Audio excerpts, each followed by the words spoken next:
je veux bien. J'espère que vous aussi vous allez bien. Bienvenue déjà dans votre émission préférée chez Bissondoulé. Aïe, avec moi Betty Massengou, la journaliste internationale. Je suis là déjà pour vous servir, comme je vous dis. Vous servir, c'est mon devoir et c'est votre droit. Alors déjà, merci beaucoup déjà le vivre à ma petite, donc le maître d'Ave Moubama. En tout cas, super dimanche à vous et super dimanche aussi à ma maman chérie, maman Kati Bakissa, la fille de l'apôtre Léopold Mutombo Kalongo Banderonio, son ministère, amen, Shalom Nabino. Alors déjà, merci beaucoup déjà à mon boss. Mon boss Tango Kuku, agence Kimba comme vite fait à Aïe, le Tiembo Moujou Maramako. Ils ont la boîte Kuna, ils ont fait la flat hotel qui tourne dans Luanda, dans Kukawana. Et puis dans Banzangungu, flat Kimia, moi Missika, donc meilleur flat du moment, flat Kimia avec le boss Tango Kuku, et puis agence Kimba comme. Et super dimanche également, Papa Chefté Pacifique, là où vous êtes en tout cas. Merci beaucoup déjà à nos téléspectateurs, à nos fanatiques, en tout cas. Merci pour vos prières, surtout pour vos soutiens. Alors déjà, merci déjà à la bande de Koula, l'Arabie, surtout pour les bandes de Mboka. Bon, ben l'Arabie, en tout cas, we are together. Donc on est ensemble, il n'y a pas de souci. Dans l'émission de Zamata, on a Angelina. La mission déjà, nous avons Angelina pour l'émission. Déjà, les autres, on a salle de fête Tony Wikele, donc Wikele House, place que tu as une émission, on a dit sur Mini Mini, il y a YouTube, il y a Canal Future News, donc dans Avenue Service numéro 1, salle de fête qui topo, place Bettina c'est Wabala, donc il y a personne qui va parler à donc merci beaucoup déjà la boss Tony Wikele, en tout cas super dimanche aussi à papa Malou et puis la pasta, donc les cognons sont dans ma boîte. Voilà, déjà l'actualité nous oblige, on ne peut pas s'en passer déjà. Congratulations, donc félicitations à papa chéri JB Piana ainsi qu'à maman Amida Chature. Donc on est dans le barab, ce qu'on peut aussi Bali, c'est vraiment un honneur, c'est l'honneur de parents. Ils auront honneur, il y a ma parent, donc déjà, Daïda Piana a commis madame désormais, a honoré ma parent naé. Alors déjà, félicitations à papa chéri JB Piana. Et pendant que je suis en train de parler, déjà, ma image ils ont défilé pour mon année, d'autres naé, Zalaki, dans mon sous l'homme modèle. Dans mon sous l'homme modèle.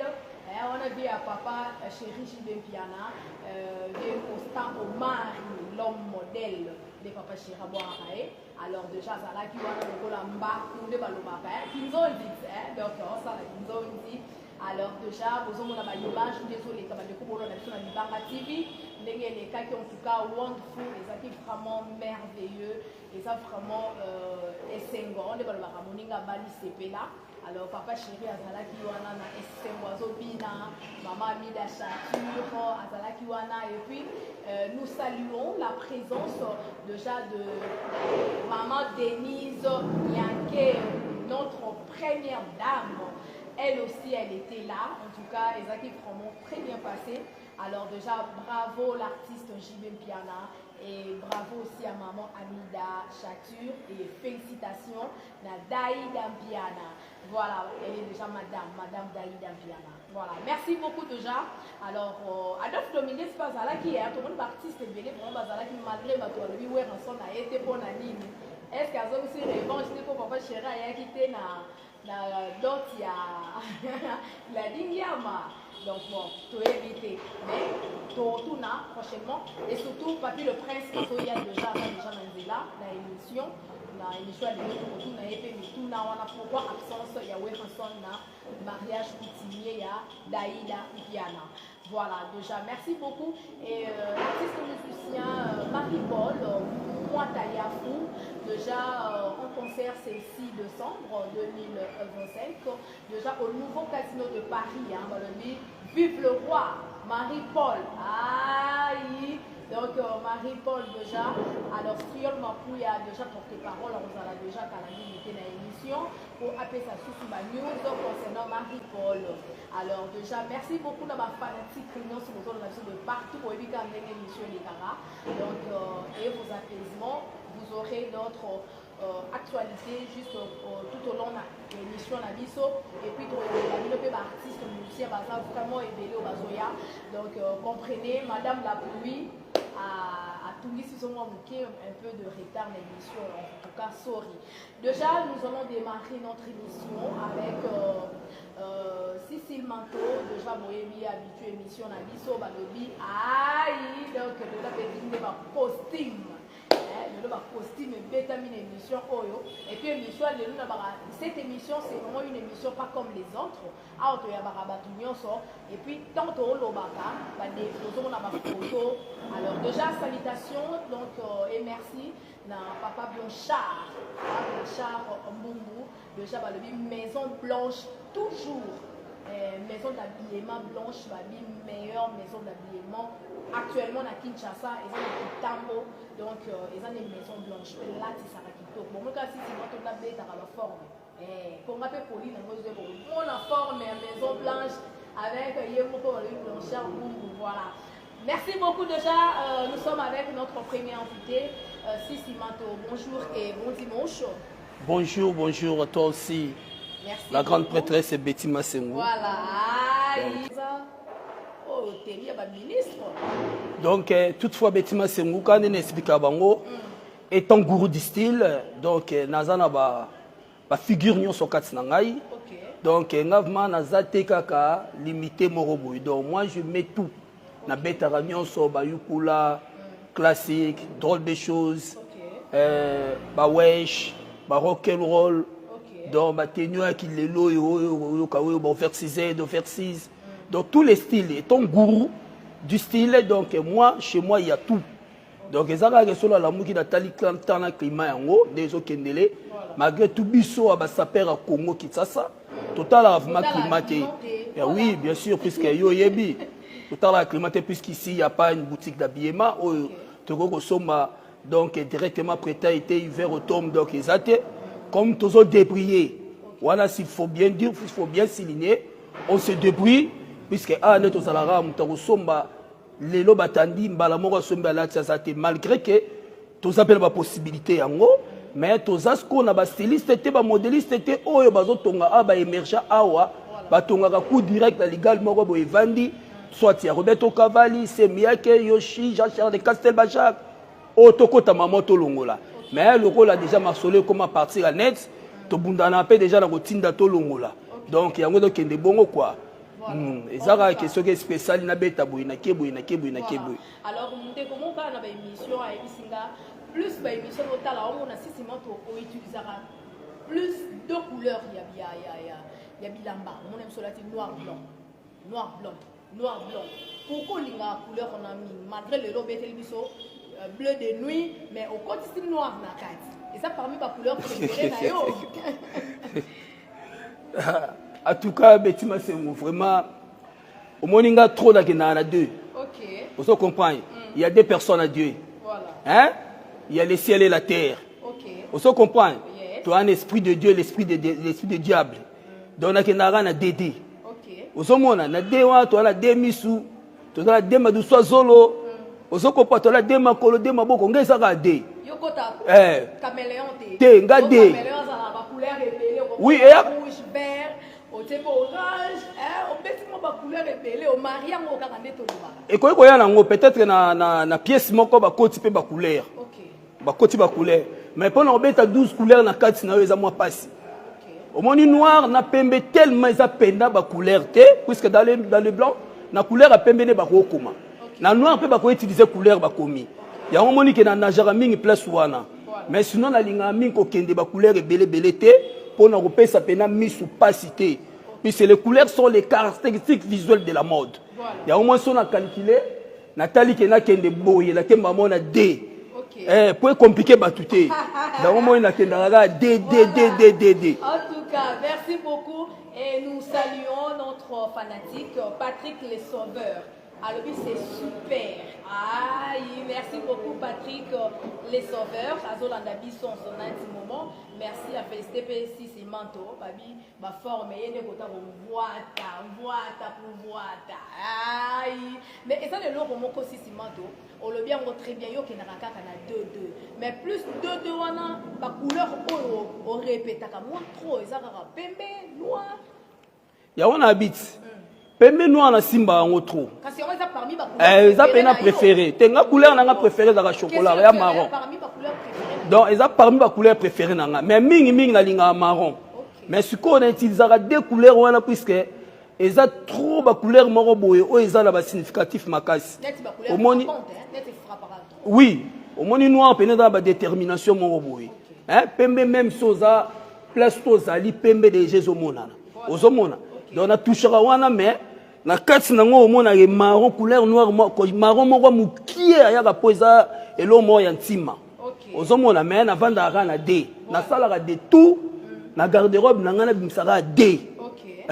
Voilà. En tout cas, je pense que ndeko tuna ki mutuna na ba émission to sala na Simanto aux réponses hein. Donc merci beaucoup balobi aïe émission za matala kana ba ingénieur hein. Donc zambe na minute wa kandisi ba ingénieur nae afani si bazolanda biso. Merci beaucoup pour la confiance renouvelée surtout na ba fanatique pour landa bitima sengu en tout cas vous soutenir biso. Merci beaucoup à vous. Alors et ça n'est là pour moko Simanto ba téléspectateurs voilà biso pour papa moko tuna mutuna ngala lingara mingi biso ba tola na émission bo tuna mituna ngape na tuna mituna na bino en dehors de la question na la journaliste hein. Donc voilà alobi boy azomono la taka trop bilamba mais olobela ka ba griffe te po na nini na tindele ko tu voice papa na mutuna na na émission alobaki olataka ba griffe ozolata ba bilamba ozoleka nango ozolobela mais ba griffe olobaka ngo te po na nini ba griffe nini oyo lataka neti noko lati. Et puis, pendant ce loba, on a la régie qui a illustré l'image, il y a des bilamba, on a un catalogue, on a pour expliquer dans le en tout cas, Maman Betty, Naïve Massix, le spirituel, le gourou du style, la figure emblématique de la SAP encyclopédique. Donc, la ligne vraiment que le marque, puisque c'est de faire la promotion de qui que ce soit. Moi, je suis là pour faire la promotion de ma personnalité, la promotion de mon ami Deska. Oyo kalatrote les trans awa, bourgeois singer naye, oyo bengami na rien ne vient de rien, to solo lango. Oui, son alekeza pour non lobelaye. Et en plus, je suis là pour parler d'un grand qui est mon papa, Force Italia Chansi Mayasi. Donc, Nazara Penate pour nous la marque, puisque c'est de faire la promotion, les publicités, tout comme ça. Il y a des stylistes qui ont couturé. Mais pour la persistance, il y a des gens peut-être que tu peux expliquer moi, mais moi, j'ai eu la chance de défiler par Yamamoto et Jean-Charles de Castelbajac à Paris. J'ai été invité par M. Yamamoto, le styliste, et Jean-Charles de Castelbajac. Vous comprenez? Tant on a commis on comprend la réalité et belle. Vous comprenez? Donc si on a Maman Betty, surtout commis 2026, na relate sous ba marque. Donc moi je préfère styliste moi ya mboka na biso. Atonga ne bilamba ngala lata pour promouvoir pour pesa sous ba force, ko bisa ba énergie non so pour na valoriser culture na biso. Et non, sinon, tous les cas qui nous gagnons absolument rien, tout le bénéficier et l'autre côté, c'est-à-dire que tout le monde somme belé pour nous que sommes babiloko wana. Aux hommes du moins, il y a qu'à respecter, il y a qu'à cultiver et l'autre il y a biso moko ya mboka na biso. Au style c'est pas trop tellement bakadi toza, ba vient na musa forme bazali. Oh ba yebi pena ko linga. Donc cette fois-ci, je vais nazo meka ko travailler na bango en partenariat et toi que mannequin. On a la tarasukoyo, biloko de tonga manamboka na biso. Ozomona. En tout cas, bonne idée, hein. Donc on a valorisé musala bande ko na biso ba congolais po to mona ka mingi surtout bino ba mannequin, ba saper, bola kaka ba biloko ya ba libanda, hein. Donc ça vraiment idée moi bien, un mot peu bêti. Si liste moi ko tonga pe pièce à ma puta. Si. Bêti longo na nenga. Oui. Oui. Ata bêti ne tout droit. Okay. Au moins, les il faut ta jupe, il faut ta robe, un père et tout. Au rôle de kilote na chemise, ça fait partie de la mode. Et ça déjà mode yango les elamba. Ça dépend quand yo la télé yango ndenge ezwela nzoto nona ndenge oyeba ndenge otambusa ngo do ekendaka pena bongo. OK, merci beaucoup. Alors déjà merci bandeko bosenga numéro 6 Simanto, j'espère que na émission après ça pinga peso menga na peso en privé donc nos problèmes. Alors déjà to kota na masolo ya rien ne vient de rien. Rien ne vient de rien, donc maxi single ezobima d'ici là. Alors déjà pour la bande de Cognos sur le Abisso, pendant que je suis en train de parler, vous voyez déjà la... Donc premièrement la zone muké parce que tout pour la bande de Koba tout na ba kombo ya bilama na lataka. Bon tina suka à moins que maman Betty masengu abosana. Mais tina suka na ko expliquer bilama na lati. Pour na ko faire voir bande ko na ke to beta rapina collection. Et pour to bosana to kenega maman Betty il y a rien ne vient de rien et puis tout ça fait déjà na président badanza na bisoa. Donc, on a store mafuta en attendant que papy le prince à côté la biso d'ici là. Tout ça c'est pour faire plaisir la bande de cognon sur Hollande biso. Donc ndé naza awa na kenanga bena makasté na forceté na ma simple. Mais na baby sika na C. Voilà, na baby sika na C. Donc ndé na lati boye deux pièces oyo. Dans on a deux couleurs. Kande Malobaki. Blé de nuit. Toujours. Noir. Volant droite. London. Paul Smith. Voilà. Oui. Paul Smith. Bien signé. Si on a fondé dans Mbati, au moins la Gemaka qu'on a ça quitté. Ok. Non, on a salangate. Na solo les Paul Smith. Ok. Donc boyenyo so na Paul Smith. Banda Arti Awa. Ok. Na se na Kilelo Balasiaga. Ok. Hein? Vitesse à Lelo Balasiaga. Balasiaga. Balasiaga. Tout le monde a un saper rebelle, tout le monde a même Kofiolo Mida, Beta Babiloko. Si les marques m'ont boyé, les gens ont tellement qui toquent trop. Il y a des PCR, il y a des biloko boso monyo qui baso moi. Nenga do tonga ngasko na linga ba style wana parce que biloko boso tout le monde te. Wana na mona mobono ezaka kilo Ba beti. Les gens n'ont pas ce temps manqué pour tout temps bien là tout à l'heure. Nala ba mouvement be Paul na rosana na lingatela tout amutu. Pour déjà que tout a déjà déjà ça différence au bout ba couleur ba parfum ba ba mebele. Donc dès na tambola pena boina za déterminé que na ko tout amutu. Na scène surtout donc oui oui, et ça la rappelle passi. Poste kutali boya za na mouvement o tchanga pena na mouvement o tchato lekana. Donc c'est ça. Na lunette na za na balmain. Ça se voit. Moi, vous avez ça va prêter. Si on appelle sur les 990 €. Si on a aussi Maison Blanche de Paris, Maison Blanche de Paris, Blachar Mboumou. Blachar Mboumou. Si on a aussi, tu repères ça, image à Bouma, 990. Bots na 16 ans, on boyebi. 1300. Vous comprenez? Des pièces à costume. N'en parlons même pas. Surtout que sur la Borsalino, donc, ça vaut maintenant simple. Non, simple, mais ça vaut. Au moins, jusqu'au Babylone, on a ligne à relever la grifter. Yango habité, yango tonga kolobela te puisque mutu muso amona dans la danger. C'est ça. Ozomona, mais ça raconte sa relation, mais obla séparé à Zawana, tant que le fils de John Matamasikini. Donc les dandis mais c'est propre de Paris. Au mona que moi na force à Italie agence Mayasi. Donc mona ke bilamba ezanga te. Oso na zana bilamba boye, talara parrain na ngai un mutete là au Japon. Ya wili opelé là. So na ozanga bilamba ndeni. So la talibo ekanta ya lala. C'est ma bilamba. Donc forme et kozanga ngate. Sola na poso la taba comme des garçons puisque la mi qui nous tata fidèle na comme des garçons. Loko la fata ki mbala l'archevêque azate. Sola la posa ba reu kawakubo na obenga fata ki mbala l'archevêque na ozoba kawakubo. Ozomona sola la posa ba moskino na obenga fumu kimbangu Cyril Kina. Mutamatisa to. Hein? To légende à Moskino. Donc yebisanga sko na osala konini. Vraiment. En tout cas, merci beaucoup. Donc, rien ne vient de rien. Maison Blanche, toujours. Hein, donc, Blanchard, Boumou. Donc, voilà. Mais, et ça, c'est là où mon compte solo c'est très important. Nouveau single, Oyo.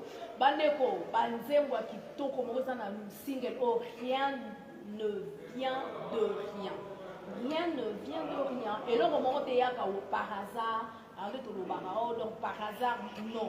Donc, et le ressort est lié, ils ont un lot qu'il faut, ils ont un caché. Il faut découvrir en gros, donc avec notre musicien, donc DSK, donc Dafina Steve. Dans les maintenant, on a nos réactions ou soit commentaires. Il y a invité Nabiso Sissima, total Serge Béchérel, Roland Nabiso. Gino, Saja Mboka, super dimanche à vous, hein, là où vous êtes à l'Anarabiso, chaque dimanche, on sera vraiment fidèle. Déjà, merci beaucoup pour l'Anarabiso. Par rapport à disque. C'est pour bientôt, notre nouveau singer, rien ne vient de rien. Okay. Rien ne vient de rien. Oh, l'artiste voilà. Deska, Dafina Steve. Donc, okay. C'est vraiment un garçon, un ami de longue date. Auto 8 ans, on ensemble. Tu émerges ensemble, tu as une bonne école, tu as une école Massamba, en Alemba. Donc, c'est quelqu'un où tu as une famille, mouvement, famille, ils ont une conformité, ma casse. Famille, ils ont une éducation. C'est un garçon, Oyo. Tant que qui ça, qui est directement à Paris. Au moins, mutu soka na don eloko moko boye ataba kangi ba pekisi erobi makaka yango monaki mon ami Deska Dafina Steve a se plongé directement dans le monde de la musique. Dans le monde de la musique, il y a un niveau oyo ya ba World ba Games, ba nani tout consort ba kendaka. Ndomoni, c'est pour bientôt notre nouveau singer. Rien ne vient de rien. Voilà. Donc par là, Deska alinga lo ba marambe belé. Omoni maman Betima Sengu. Si yo bana rosala okoma journaliste boye, ezale loko ezala ke pusaki yo. Pesa na mutu moko peut-être apesa ki yo idée wala be mayele. Tant musu pe ba parents bazali babite kene na ifasi kotanga puisque oye ba makambo. Yango parlant na kati chanson oyo to ko découvrir ba makambo belé. Donc d'ici c'est 30 donc quelques jours dans une semaine si je ne me trompe pas, au moins les singer wana ke bima, o ba tu comprendre le niveau nini oyo artiste amemi biso. Artiste amemi biso place oyo ameki ko faire voyager c'est biso ko planer makati da ko comprendre la réalité et belé o eza na vie quotidienne na kati ya chanson wana ndo mona vita ya ko expliquer marambe belé donc ba fanatique bana ngaba lemba makala partout dans le monde entier boza na bino précédé boza la calme donc dans 7 jours il y a pamba pour comprendre que rien vient de rien place yo mona yo moko oyaga be pambate soko oyaga na papa na mama ba yoka na ba sangana poya mais tango ye ozana bito yo yelaki ozo comprendre au soutien nzambe za mon peuple parvenir à la connaissance du bien et du mal ozo comprendre mutoye ba mabena malamu azu que peuple na ngai ba kokufa na piaka te na pasité ozo comprendre donc souci wana on nzamba za ki nango c'est le même souci on ndeko na biso za nango pour faire réanimer les sous ba cerveau ya batu peut-être ozo une déception moi pas moi si peut-être na famille, peut-être na baninga, de Deska Steve. Aye kotali sabiso na nzela ya loyembo nde a côté ya biso to comprendre que risque yo zwaki et utaki telle place ya ki na pamba te. Ça peut-être zingaki o sa couple o sangana na mutu quelque boye yango ye na loyembo nde expliquer biso en tout cas coup de chapeau na yo moko mon ami mon frère. Rien ne vient de rien. Donc loko ya ka daleneya ezate loko nyoso ya na mokili. Et il y a des bits nango oyaka. Tinzamba ke la lola la mokili ayebi le pourquoi. Tinzamba chaki mutu na 6e jour ayebi le pourquoi. Tinzamba ke la kinyama ayebi le pourquoi. Yango d'escaper azo expliquer biso le pourquoi de chaque chose na kati ba thèse nenyo sorti na ba refrain nenyo. Merci beaucoup en tout cas. Donc c'est là vraiment nouveau single oyo rien ne vient de rien en tout cas et ça vraiment wonderful. Alors déjà merci beaucoup Sisimonto. Alors pour finir on va dire balanti biso na émission j'espère que bayo qui message au même ni bango le lot toujours ça parce que faut tout makaboya rien ne vient de rien donc il y a Deska Dafina Steve nouveau single wana alors dès que kobima donc tokoye sabino vraiment beau savourer un mot sans modération alors déjà liloba surtout Maison Blanche donc toyebi kotokuna et ratakate avec Yomoko Boss Blanchard donc Toemi Kotokuna et Ratakate avec Yomoko Boss Blanchard et Ratakate Yebisano Bandeko Kunana mais surtout adresse pour les mini adresse. Oui, Maison Blanche de Paris, Maison Blanche de Paris, Maison Blanche de Paris. Normalement ba legi soso na goût.